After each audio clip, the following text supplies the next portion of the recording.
Hello అండి, ఏంటి plate పట్టుకొని వచ్చానని చూస్తున్నారా? రెడ్ రాజ్మా అండి. ఇందులో స్పెషల్ ఏంటి అంటారా?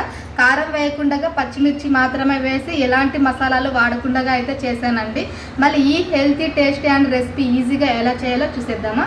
బౌల్లో 2 స్పూన్ల నూనె వేసి వేడైన తర్వాత కట్ చేసి పెట్టుకున్న ఉల్లిపాయ ముక్కలు అలాగే టమోటా బాగా ఫ్రై చేసుకోవాలి. ఇప్పుడు రుచికి సరిపడా ఉప్పు, చిటికెడు పసుపు కూడా వేసి గరిటెతో బాగా కలపాలండి.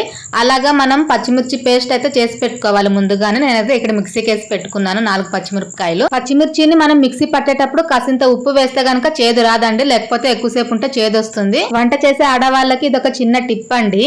నూనె బాగా పైకి తేలుతూ ఉండాలండి, ఆ విధంగా మగ్గించాలి దీన్ని మొత్తం కూడా. ఇప్పుడు మనం ఉడకపెట్టుకున్న రెడ్ రాజ్మాని అయితే ఇందులోకి వేసుకోవాలి. ఇప్పుడు ఈ ఉడికించిన రాజ్మాని మొత్తం మిక్స్ అయ్యేలా గంటితో కలుపుకోవాలి. నేను ఇక్కడ వాడుతున్నదైతే జవారీ రాజ్మా అండి, హైబ్రిడ్ అయితే లావుగా ఉంటుంది. ఇంతేనండి, ఎటువంటి మసాలాలు కూడా వేయాల్సిన అవసరం అయితే లేదు. కేవలం ఉప్పు, పసుపు, పచ్చిమిర్చి పేస్ట్, ఇంకేం వేయలేదు. వీడియో నచ్చితే కనుక చిన్న లైక్ చేసి సబ్స్క్రైబ్ చేయండి ఫ్రెండ్స్. Thank you.